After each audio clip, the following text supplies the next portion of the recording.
কাসীরা, যেখানে দায়ী সর্বদাই অন্তর দ্বারা জিকির করা। আল্লাহর জিকির সর্বদাই হবে এবং আল্লাহর কথা সর্বদাই মনে থাকবে, সব ইবাদতে মনে থাকবে। কোন ইবাদতে যদি আল্লাহর কথা মনে না থাকে, মনে রাখবেন আপনার ইবাদত আল্লাহর দুয়ারে গৃহীত হবে না।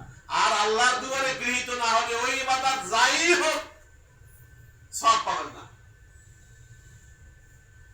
আমরা তো মনে করছি যে ইবাদত করলে বোধহয় সওয়াব হয়, নামাজ পড়লেই সওয়াব হয়, যাকাত দিলেই সওয়াব হয়, দান করলেই সওয়াব হয়। এরকম হয় নাকি?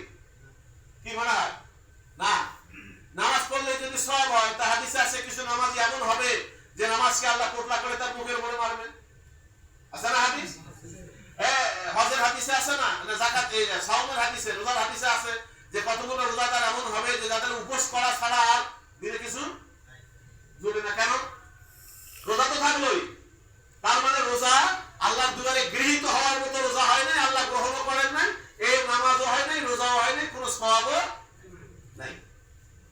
এগুলো বোঝার জন্য দর্শক তরিকতের সিরিজ গুলো করতে হবে। দর্শক তরিকতের বিশেষ করে যে হৃদয় কবরিয়া সর্বনসাফা, আমাদের এই প্রকাশনের বইটা বেশি করে পড়বেন, তাহলে বুঝতে পারবেন যে আমার আমলকে খাঁটি করার জন্য কতখানি মজবুত, কতখানি আমাদের মুজাহিদা করা দরকার। আচ্ছা, অপর লোক হইতে দূরে সরিয়ে থাকা একান্ত আবশ্যক। এই অপর লোক মানে কারা? যাদের অন্তরে আল্লাহর জিকির, যাদের অন্তরে আল্লাহর কথা, যার অন্তর আল্লাহর কথা সর্বক্ষণই মনে করে না, এই লোকগুলোর সংস্পর্শে যাওয়া যাবে না। এটা তো আমাদের কথা না, আল্লাহর কথা। কোরআন শরীফ আল্লাহ কইছে ওয়ালা তুতি মান আগফালনা কালবাহু আন যিকরিনা। এই মাদারিসুল কলব বইটা দ্বিতীয় সংস্করণ এবারে দিব। আগে তো ছিল কোরআন হাদিস একসাথে, এবারে কোরআনের আয়াতগুলো এক জায়গায়, একবারে হাদিসগুলো, তারপর আরেকটু প্যারা করেছি কলবের রোগ গুলো কি কি, আর রোগ নিরাময়ের জন্য কি কি করা দরকার, ইসলামী শরীয়তে ব্যক্তির অনুসরণ যে অনিবার্য এর বিষয়। এইখানে কার আনুগত্য করা যাবে আর কার আনুগত্য করা যাবে না, কোরআন শরীফে আল্লাহ বলে দিয়েছেন কাকে মানা যাবে, কাকে মানা যাবে। সীমা লঙ্ঘন, কাফের বেঈমানদের, কাফেরদেরকে মানা যাবে না, সীমা লঙ্ঘনকারীদেরকে মানা যাবে না, জুলুম যারা করে, জালিম, এদেরকে মানা যাবে না, ধারণার বশবর্তী হয়ে কথা বলে এদেরকে মানা যাবে না, মুনাফিকদেরকে মানা যাবে না, মিথ্যুকদের অনুসরণ করা যাবে না। তারপরে যারা কথায় কথায় এই কসম করে, আল্লাহ কসম এটা, আল্লাহ কসম এটা, কথায় কথায় কসম করে, এক কথায় কথায় কসম করা লোকের অনুসরণ করা যাবে না। আবার তাদের অনুসরণ করা যাবে না যেখানে মা হোক, বাবা হোক, অথবা যে কেউ হোক, আমার মোহাম্মদের মানুষ হোক, কেউ যদি শিরক করতে বলে অথবা শিরক করতে উৎসাহ দেয়, এই লোকগুলোকে মানা যাবে না, যাবে না। তার মানে বাংলাদেশে যারা রাজনীতি করেন এখন অধিকাংশ মানুষ এইগুলোর সাথে জড়িত। সীমালঙ্ঘনকারী, জুলুম, জালিম না, তার জুলুম করতেছে না, তারপরে মিথ্যা, মুনাফিক, তারপরে ধারণার বশবর্তী হয়ে কথা বলছে, রাজনীতি দেখেন ধারণার বশবর্তী হয়ে একজন আরেকজনের বিরুদ্ধে কথা বলছে।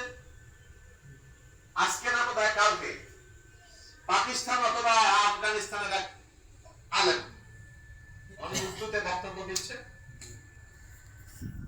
যে ভোট দেने वाला को और चाहने वाला को दोनों भी काफिर हो। এরপরে দলিল দিবা লাগছে অনেকক্ষণ, আপনারা ইউটিউবে দেখবেন, এখন অনেক বের হয়েছে। এইদিকে আমরা আজকে যাবো না। বিষয় হচ্ছে কার আনুগত্য করা যাবে আর কার আনুগত্য করা যাবে না, এটা আল্লাহ তাআলা বলছেন না কোরআন হাদিসে। আল্লাহ বলেছেন কোরআনে আর রাসূল হাদিসের ভিতরে এটা বলে দিয়েছেন। তাহলে কাদের আনুগত্য করা যাবে না? যারা আল্লাহকে সর্বদা, আল্লাহর সর্বদা হুজুরি, তাদের আনুগত্য করা যাবে। যাদের এটা না, বলছেন যে এই অপর লোক হইতে দূরে সরিয়া থাকা একান্ত আবশ্যক। আচ্ছা, একান্ত আবশ্যক মানে কি? ফরজ। আশা বুঝি তো আমরা বাংলা ভাষা, একান্ত আবশ্যক মানে কি? ফরজ। তাহলে ওদের অনুসরণ করা যাবে না। আপনি যারা অনুসরণ করেন, আপনি দেখেন তার অন্তর জিকির করে কিনা, তিনি বিনিময় গ্রহণ করেন কিনা। আল্লাহ বলছেন কার বিনিময়, কাকে কার আনুগত্য করতে হবে। ওয়াত্তাবিউ সাবিলা মান আনাবা ইলাইয়া। আর যার অন্তর আল্লাহর জ্ঞানে নিমগ্ন, নিবিড় ভাবে জড়িত। এখন আমি যারা অনুসরণ করি, তার অন্তর কি আল্লাহর ধ্যানে নিমগ্ন? দেখে শুনে চলতে হবে ভাই, খুব সাবধান। আখেরি জামানা তিনি বলছেন যে একান্ত আবশ্যক। লক্ষ্য উচ্চ রাখা দরকার। যাহা কিছু হস্তগত হয় তাহাতে লিপ্ত হওয়া উচিত নয়। যাহা কিছু হস্তগত হয় তাহাতে লিপ্ত হওয়া, কি হস্তগত হয়? সেটা জাগতিক হতে পারে, পরজাগতিকও হতে পারে। জাগতিক ধন সম্পদ হতে পারে, টাকা পয়সা হতে পারে, ছেলে মেয়ে হতে পারে। আল্লাহ যা দেয় জাগতিক, এটা হস্তগত, আয়ত্তে আসা, আল্লাহ দেয়া। এর উপর যদি নির্ভর হয় বা নির্ভরশীল হয় তাহলে আমাদের ধ্বংস ছাড়া কিছু আনবে না ভাই। এই যে টাকা পয়সা, ধন দৌলত, গাড়ি বাড়ি, নারী, যা কিছু আপনি আমি পাইছি জগতে, মা বাবা, ভাই বোন, এই যে জমি জমা, টাকা পয়সা, গাছপালা, যা এগুলো কি আপনার আমার নিজে? বুঝেন কথা? নিজে আমরা আনছি? দেহটা, এই যে হাত পা, কান, চোখ, মুখ, নাক, জ্ঞান, বুদ্ধি, বিবেক, এটা কোথায় আমাদের নিজে? না না। হ্যাঁ, অন্যের জিনিস নিয়ে এত অহংকার, নিজের হইতো তাহলেও একটা কথা থাকতো। অন্যের দেওয়া সম্পদ দিয়ে এত অহংকার, অন্যের সম্পদ যত্র ব্যবহার। খুব ভেবেচিন্তে ব্যবহার করবেন। কিভাবে সম্পদ আয় করছেন, কোথায় ব্যয় করছেন, এর হিসাব দিতে হবে। তো কি হিসাব দিতে হবে না? সুতরাং খুব ভেবেচিন্তে কাজ করতে হবে। আপনি আমি যদি আশিক হই, আল্লাহর রাসূলের ভক্ত হই, আপনার আমার প্রথমে উচিত আমি যে কথাটা বলছি এটাতে আল্লাহর খুশি আছে কিনা, আমি যে পাটা বাড়াচ্ছি এই কাজে আল্লাহর সন্তুষ্টি আছে কিনা, আমি যে আমল করছি এটাতে আমার আল্লাহ খুশি আছেন কিনা, প্রত্যেকটা ক্ষেত্রে ভেবে চিন্তে ভেবে চিন্তে পা ফেলতে হবে যাবার আগে। আল্লাহ আমাদের তৌফিক দিন। আল্লাহ। তাহলে যা কিছু হস্তগত হয় এটা জাগতিক। পরজাগতিক কি? নামাজ পড়ছি, রোজা করছি, হজ করছি, যাকাত দিচ্ছি, ধ্যান করছি, মুনাফা করছি, আমার মাথা অনেক উপরে। আমি তো এখন অনেক কিছু দেখতে পাই, আমার তো অনেক দর্শন আছে। এই দর্শনের উপর নির্ভর হওয়া যাবে? কি মনে হয় আপনাদের? নির্ভর হওয়া যাবে না। কোনো দর্শন ভুল হতে পারে। একই দর্শন, অনেকবার উদাহরণ দিচ্ছি, একই দর্শন ভুল হতে পারে। একই দর্শন দুইজন ব্যক্তি দেখলো স্বপ্নে যে আযান দিচ্ছে, আর একজন উদাহরণ ছিল, আযান দিচ্ছে। এখন দেখতে হবে যে ব্যক্তিটা কেমন। দুই ব্যক্তি দেখলো একই আযান দিচ্ছে, সোলেও দেখলো আযান দিচ্ছে, একজন ভালো মানুষ ধনাত্মশালী সেও দেখলো আযান দিচ্ছে। দুইজনের তাবিল কিন্তু দুই রকম। ঘটনা এক, বিষয় এক, দর্শন এক, হাল ভিন্ন, হাকিকত ভিন্ন। কেন? যে লোকটা এই সোল, সে যদি দেখে আযান দিছে তাহলে সে অচিরেই ধরা পড়বে, অচিরেই জেলে যাবে। এটা হলো তার স্বপ্নের তাবিল। আর যে লোকটা ভালো মানুষ, ধনাত্মশালী, সে যদি দেখে আযান দিছে তাহলে সে এবছরই হজে যাবে। ব্যক্তি দুইটা, দর্শন এক, কিন্তু হাকিকত আলাদা। সুতরাং দর্শনের উপরে নির্ভর করা, হ্যাঁ, আল্লাহ তাআলা যদি কাউকে কোনো দর্শন দেন এর উপর নির্ভরশীল হওয়া যাবে না। আপনারাও যাবে না, আমারও যাবে না। কেন? দর্শন অনেকে চান। আমি যখন প্রথম দিকে তরিকায় গেছিলাম তখন সবাই দর্শনের কথা বলে, তা আমারও খুব আকাঙ্ক্ষা হইতো। একদিন আব্বাসকে বললাম, চিঠি দেখলাম, অনেকক্ষণ চিঠি দেখলাম, চিঠি দেখে আবার দিব না, থাক, এতক্ষণ চিঠি পড়ে আব্বাসের কষ্ট পাবে না, আবার কষ্ট দিব না। একদিন আমার মনের তামান্না বসে দিয়া ওই লাইব্রেরিতে বসে আছি, আমাদের মাওলানা উবাইদুল্লাহ, ওই যে তবলিগের উবাইদুল্লাহ, মুফতি উবাইদুল্লাহ, বৈশা আলোচনা করতে করতে হঠাৎ করে কথা তুলল। এরা কথা তুলে না, কথা আমার দিয়ে তোলায়।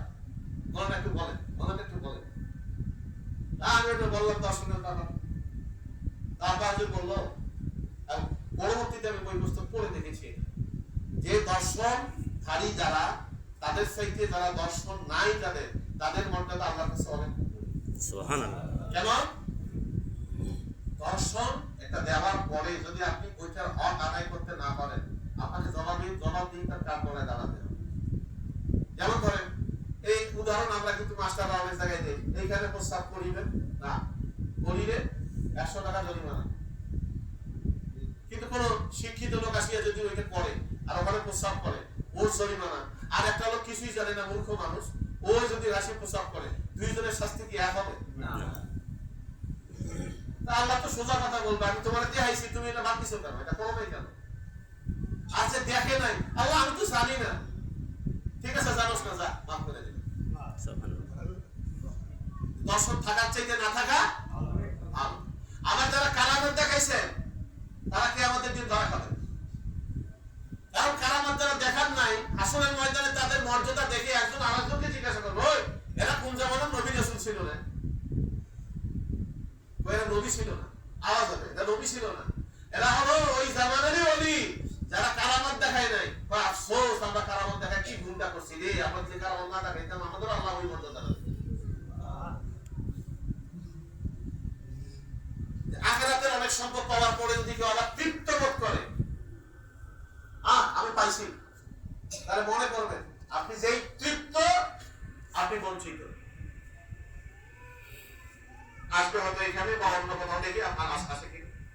আচ্ছা, এখানে বলছেন যে যাহা কিছু হস্তগত হয় তাহাতে লিপ্ত হওয়া উচিত নয়।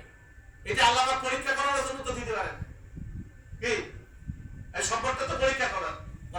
কোরআন শরীফে আপনি দেখবেন পরীক্ষার অনেকগুলো আয়াত রয়েছে, পরীক্ষার অনেকগুলো আয়াত। আপনার আমার হায়াত, আপনার আমার জীবন, মৃত্যু, ছেলে মেয়ে, টাকা পয়সা, ক্ষুধা, এই মান ইজ্জত যা আছে সব আল্লাহ তাআলা এই পরীক্ষার প্রশ্নপত্র, এই যে পরীক্ষা করেন আল্লাহ। তার কোনটা আল্লাহ দিবেন আমাদের কিসের জন্য? পরীক্ষার জন্য তো করতে পারেন নাকি? আমি তো বুঝলাম না, আমি তো না বুঝে হস্তগত হইছে, টাকা আনবে পয়সা যখন দেয় খরচ কর না, এটা করা থাকে। যেই আলো, এই সব আলোকের দীপ্তি মোরা বান্দাগণ সব আলোকে বিসর্জিয়া করছি তারই অন্বেষণ। আল্লাহ আমাকে যত আলো দিবেন, যা আছে সমস্ত আলো, এই আলোগুলো বিসর্জন দিয়া আমরা ওই একটাকে চাবো, যে আলোর কারণে গোটা জগৎ আলোকিত, সেই নূরুন আলা নূর, যে নূরুল আল্লাহু নূরুস সামাওয়াতি ওয়াল আরদ, ওই আল্লাহকে যদি আমি পাইতে পারি, আসল নূর যদি পাই, তাহলে সব নূর আমার। ঠিক। এই জামানার অধিকাংশ দরবেশগণ তৃপ্তি এবং যথেষ্ট মনে করার মাকামে অবস্থিত। আল্লাহ আমাদের হেফাজত করুন, জোরে কান আমিন। সবাই বলি আল্লাহুম্মা আমিন। কি বলছেন? এই জামানার অধিকাংশ দরবেশগণ তৃপ্তি এবং যথেষ্ট মনে করার মাকামে অবস্থিত। এরা যা পাইছে মনে করছে আমি পেয়ে গেছি, আলহামদুলিল্লাহ, তৃপ্তি, আমার আর কিছু লাগবে না, আমি পায়া গেছি। এই কারণে তো দেখেন তারা বলে খালি পাউখান ধরবি, আরে আমি জান্নাত থেকে বাইর করে জান্নাত নিয়ে দেব না, নাউযুবিল্লাহ, অথচ নিজেরই খবর থাকবে না। আল্লাহ কি সসীম না অসীম? অসীম। আমাদের আকীদা বই আমরা লিখতেছি, আপাদুল লিখেছেন, আমরা আহলে সুন্নাত ওয়াল জামাতের আকীদা কি? আল্লাহ অসীম। অসীম, অসীম। আচ্ছা, আল্লাহ তাআলা যে অসীম জাত, অসীম, তার সিফাতগুলো কি? সিফাত অসীম, তার আফআল ক্রিয়াবলী অসীম, সবই অসীম। অসীম। তাহলে আল্লাহর দানটা কি? জান্নাত কি? অসীম। জান্নাতের নিয়ামত কি? সেটা অসীম। আর দুনিয়ার কোন চোখ দেখে শেষ করতে পারবে না, কোন কল্পনা করে শেষ করতে পারবে না, কোন কান শুনে শেষ করতে পারবে না। নিয়ামতের ব্যাপারে এখন বলেন নাই? তাহলে আল্লাহ কি অন্তহীন? অন্তহীন। যে আল্লাহ তার দান অন্তহীন, নিয়ামত অন্তহীন, আমি যদি তার সামান্য একটু নূর পাইয়াই মনে করছি যে না আমি পাইয়া গেছি রে, তাহলে কি আমি আল্লাহকে সসীমের মধ্যে আনলাম না অসীমের মধ্যে রাখলাম? সসীমের মধ্যে। এই উদাহরণটা কবি নজরুল বুঝছে, আলেমরা বুঝেন না। সূর্যের আলোয় না, এটা কবিতাটা, সূর্যের আলো দেয়ালে লাগিয়া দেয়াল উজ্জ্বল হয়, কোন সে বেকুব দেয়ালের সূর্যের সারি দেয়ালে পাগল হয়। এই সূর্যের আলো পড়ছে দেয়ালে, এখন যদি আপনি আমি এই দেয়ালটা আলো সেখানে পড়ছে, জড়াই ধরে কই সূর্যটারে জড়াই ধরছি, এটা কি ঠিক? না। এটা কি সূর্য? না। আল্লাহ অসীম, অন্তহীন। ওই জন্য তো দর্শনের ক্ষেত্রে যে একটু আগে বললাম যে সকালে একবার দেখবে, বিকেলে একবার দেখবে, আবার কেউ 1 বছর পরে দেখবে, 1 মাস পরে দেখবে, কেউ 1 সপ্তাহ পরে দেখবে। আমাদের কারণে আল্লাহ এটা দর্শন দিবেন, কিন্তু দেখবেন যে কেউ মুহূর্তে মুহূর্তে দেখবেন। এই যে দেখবেন যে এই দেখার দর্শনটা রকম প্রকার রহিত, এই আগে মুহূর্তে দেখছে যেমন, এটা আর না, ওরা মনে হয় যে এটা সেটা আরো ভালো। কেন? তিনি অন্তহীন, অসীম। কেউ যদি মনে করছে যে হ্যাঁ আমি পায়া গেছি, এর মধ্যে এক ভাই আমার কাছে আসছিল, হুজুর আমার কাছে পাইলাম না। আমি ওনাকে বললাম যে ভাই এই হালটাই আমি আল্লাহর কাছে আবেদন করছিলাম কতদিন। আব্বা হুজুর এই আবেদনটা করতো। কারো যদি অন্তর মনে করে নামাজ পড়বার পরে যে হ্যাঁ আমি ফিরতি নামাজ পড়ে গেছি, তার নামাজ কবুল হবে না। কি বলা হয় ওই যে দাসের তরিকা, ওই বইটা হাদিস দেখবেন আপনার কি বার্তার হিবে অসংখ্য হাদিস আছে, হাদিসগুলো আসছে, তার নামাজ কবুল হবে না। আরে সাহাবা একরাম নামাজ পড়েছেন, পড়বার পরে মনে করেছেন না আমার নামাজটা হলো না, আল্লাহ নবী যেভাবে নামাজ পড়ছেন না আমার নামাজটা হলো না, আবার তারা নামাজ পড়ছেন, আবার নামাজ পড়ার পরে মনে হলো না রে না এটাও বোধহয় হলো না, এভাবে সারা রাত নামাজ পড়ছেন, পড়ার পরে এখন গেছেন ফজরে যখন আযান দিছে গেছেন, যাওয়ার পরে এক সাহাবী জিজ্ঞাসা করে কে তুই তুই এরকম কে তোর এরকম কে, বলে আজকে আমার এই ঘটনা ঘটছে, তো আমারও তো এই ঘটনা ঘটছে, চল আল্লাহ নবীকে জিজ্ঞাসা করি। যখন আল্লাহ নবীর কাছে আসছে তখন বলছে যে এই হালটাই ঈমানদারের হাল। সুবহানাল্লাহ। আপনার কি মনে হয় আমরা যে নামাজ পড়ি মনে হয় নামাজ ভাই? ভাই কোরআন হাদিস অনুসারে বিবেকের মতো বাদ হিসাব বাদ, কোরআন অনুসারে আপনি হিসাব করে দেখেন আল্লাহ যেভাবে আদেশ করেছেন, আল্লাহ নবীরা যেভাবে নামাজ পড়েছে, সাহাবায়ে কেরাম যেভাবে নামাজ পড়েছে, আমাদের নামাজ ওটা তুলনা করাটাই অপরাধ।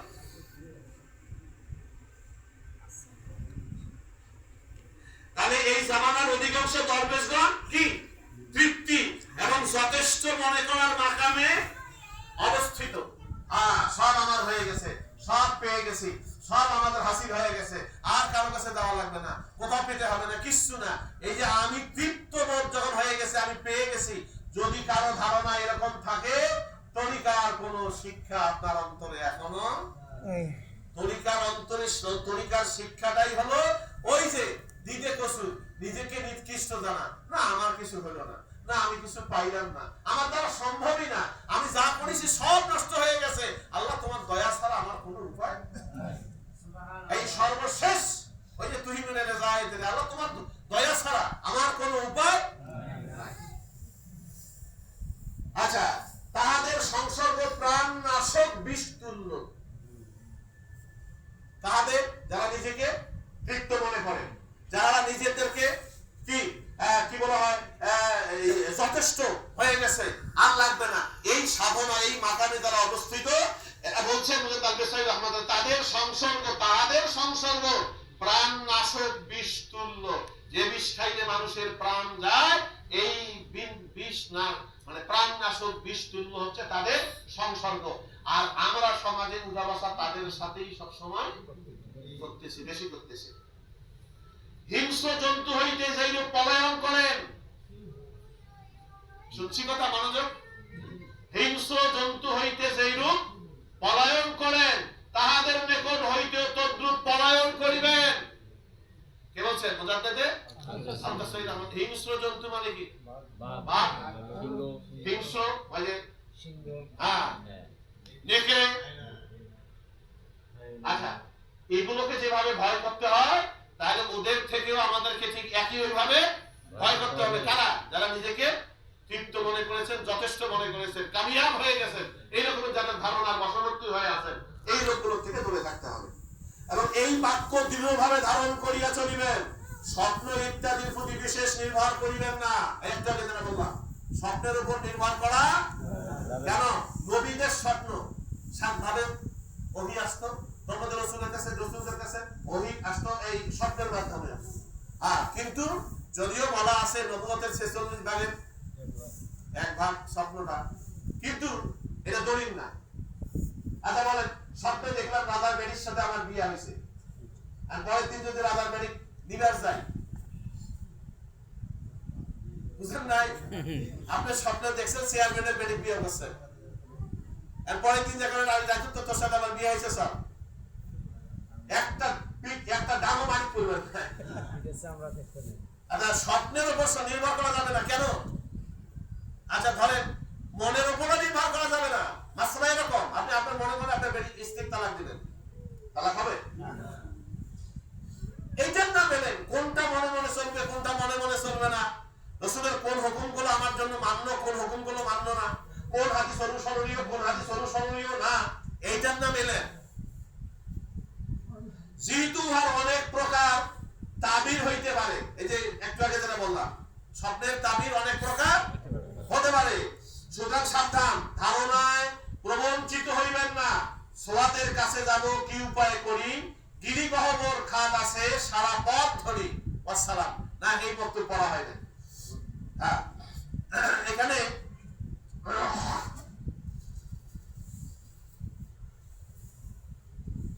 আচ্ছা, সোয়াদ কি? সোয়াদের কাছে যাব সারা রাস্তায় গিরি গহবর কাটা যুক্ত কণ্ঠ কাহিন্য। এই সোয়াদ কি? শোনেন, আরব সাহিত্যে কাব্যে যারা কবিতা লিখত, ওই কবিদের কাল্পনিক মাসুক ছিল সোয়াদ, নাম দিছিল সোয়াদ। কবি নজরুল কবিতা লিখলেন কোন প্রেমিকার জন্য, প্রেমিকার চুল কান নাক সব, যেমন সাবাই মুআল্লাকার ভিতরে একটা কবিতা আছে যে তার প্রেমিকার জন্য এত সুন্দর একটা রাতকে কবিতা লিখছে। রাতকে নিয়ে বলো না, লিখছে না? এত সুন্দর কবিতাটা লিখছে যে আজও সেই কবিতা এখনো পড়ানো হয়। 1400 সালের আগে পূর্বের কবিতা সাবাই মুআল্লাকা। প্রেমিকাকে নিয়ে কবিতা লিখছে। এই কবি সাহিত্যিকরা, আরবের কবি সাহিত্যিকরা, মধ্যপ্রাচ্যের কবি সাহিত্যিকরা যাকে নিয়ে কবিতা লিখতো, নাম যদি না থাকতো, প্রেমিক না থাকতো, কাল্পনিক ভাবে তার নাম দিত সোয়াদ। এখন এখানে বলছেন কবি যে সোয়াদের কাছে যাব কি উপায় করি, মানে আমি যার প্রেমে পাগল তার কাছে যাব, এটা কি উপায় করি? সারা রাস্তা জুড়ে খালি খাল খন্দ, এই কাটা, এইটি ওইটা, আমি যাবো কি করে? এই সোয়াদ দ্বারা এখানে নির্দেশ করেছেন আল্লাহ তাআলা। এখন আল্লাহ তাআলার দরবারে যদি আমি যেতে চাই, আল্লাহর নৈকট্য যদি আমার হাসিল করতে হয়, পদে পদে কাটা, কথা কয় না, পদে পদে বিপদ। ইমান ধনী রাখা তো এখন এমন কষ্ট হয়ে গেছে। রাসূলের ওই হাদিস এখন, আরে দিনের কথা বলছেন, আকীদা খারাপ। আমরা এই যে ভোটের ব্যাপারে আলোচনা করলাম, সারা শহর সারা এতে সব জায়গায় হয়েছে, হুজুর জামাত ইসলামের বিরুদ্ধে হইতেছে। ভাই, আমরা জামাতের বিরুদ্ধে বলি না, আবুল আলা মওদুদের বিরুদ্ধেও বলি না। আমাদের এই বলা কোন ব্যক্তি এবং দলের বিরুদ্ধে না। আমাদের বলা হলো আকীদার কারণে, আপনার আকীদা যেখানে ভুল, আমি ভাই হিসাবে আপনাকে বলতে বাধ্য। আপনি মানলেও বলবো, আপনি না মানলেও বলবো। আমি জানি আপনি ভুল করছেন। আপনার বাচ্চা, জানেন আপনি যাচ্ছেন রাস্তা দিয়ে, এখানে একটা বাচ্চা, ছোট বাচ্চা পুকুরের পাশে খেলতেছে। আপনি জানেন বাচ্চাটাকে টানতে গেলে বাচ্চাটা গালি দিবে, হাতে কামড় দিবে, আসতে চাবে না। তারপরও কি বাচ্চাটাকে পুকুরের ধারে রেখে যাবেন? আপনারা যাই বলেন, আপনারা ধ্বংসের কবলে পড়ে আছেন, একটা ধ্বংসের প্রান্তিক দ্বারা, মানে একটা লাস্ট সীমানায় দাঁড়িয়ে আছেন। সুতরাং ফেরেন, সম্বিত ফেরেন। কেন? কোরআন নাযিল হয়েছে কলবে, ঈমান থাকে কলবে, তাকওয়া থাকে কলবে, হেদায়েত থাকে কলবে। আরে পুরা ইসলাম কলব সম্পর্কিত। সুতরাং কলবি ইলম না শিখে যদি আপনি বাহ্যিক দিয়া দিন ধর্ম প্রতিষ্ঠা করার মানসা নিয়া এই ক্ষমতার লড়াইয়ে যান, তো ইসলামকে আপনি ছোট করছেন, বড় করছেন না। আর এই ভোটারির মাধ্যমে ইসলাম আসে না, আসবে না, আজও না, কালো না। আর যদি ইসলামে আইন খুব চান, তা আমাদের সালাটা পূরণ করেন। আপনারা ইস্তেহারে লেখেন এই কথাটা, আমরা ক্ষমতায় গেলে আমাদের কনস্টিটিউশন হবে কোরআন। আমরা ব্রিটিশের, বাংলাদেশের যত মানে আছে, কোর্ট কাছারি আছে, ব্রিটিশের কোনো আইন আমরা রাখবো না। বাংলাদেশ ব্যাংক থেকে শুরু করে বাংলাদেশের ব্যাংক, বীমা, কোর্ট কাছারি, থানা, জেলা যা আছে, এমনকি যা আছে বাংলাদেশের সংবিধান, টোটালটা বাদ দিয়া আমরা কোরআনের সংবিধান নিব। কোন কোর্ট কাছারিতে ব্রিটিশের আইন রাখবো না। একে ইস্তেহারে আনেন।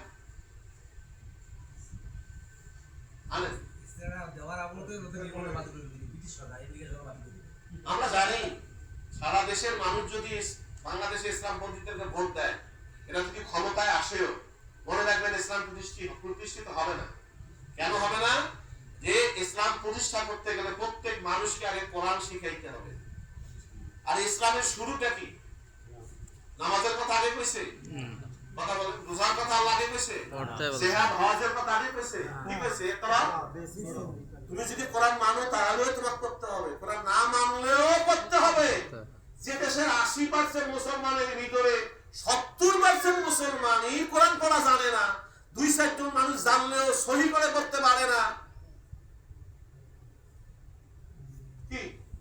এই দেশে ইসলামী আইন প্রতিষ্ঠা হয়? আগে শর্ত হলো মানুষকে কোরআন শেখাও। 2 নম্বর বিষয় হচ্ছে এই কোরআন শেখার জন্য বাংলাদেশের সমস্ত যারা দল আছে, ইসলামিক গ্রুপ যতগুলো আছে, সবগুলোকে এক করো, এক হও।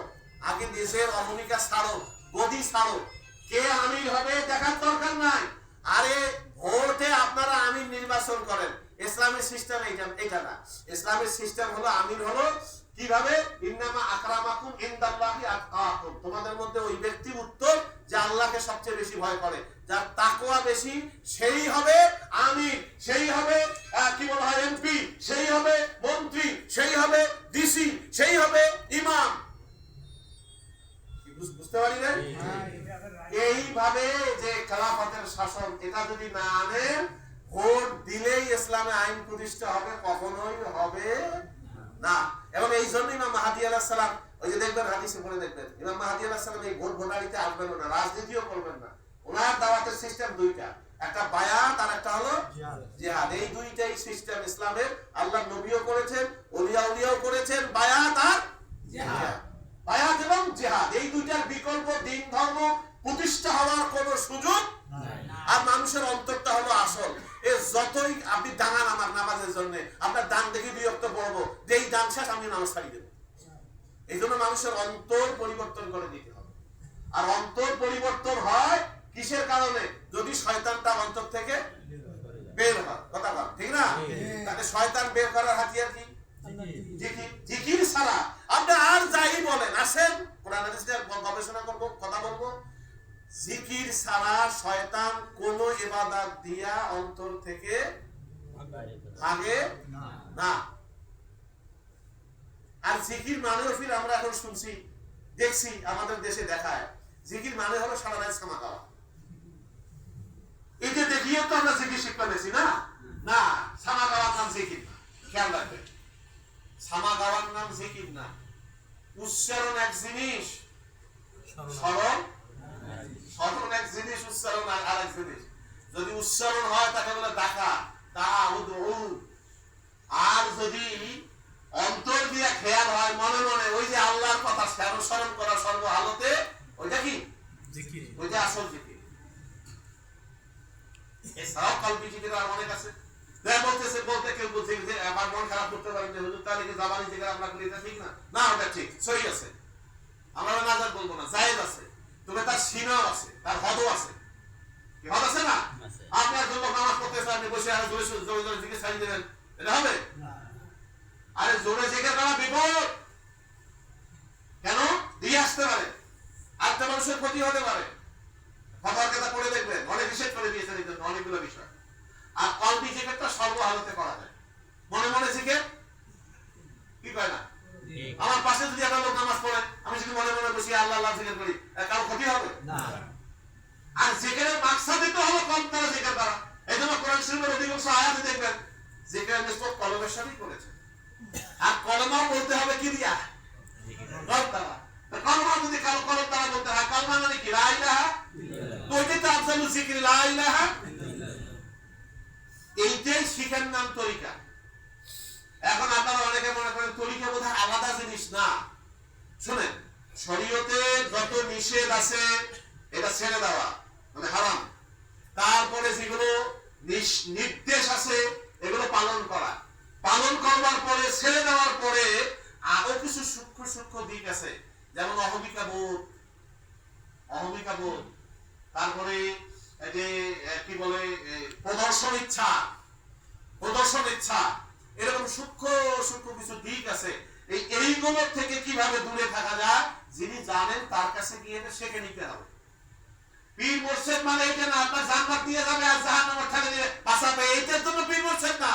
পীর মুর্শিদ হচ্ছে আপনার এই কারণে, এইটার জন্য যে আপনি কিভাবে অন্তরকে চিন্তা করবেন, নামাজ খাঁটি করবেন, রোজা খাঁটি করবেন, ওই গুনাহগুলোর থেকে বাঁচবেন। এটার পরামর্শ, এটার গাইডার, এটার নাসের সহযোগিতাকারী, আপনাকে সহযোগিতা করবে। আপনি আসুন, ড্রাইভিং শিখছেন না?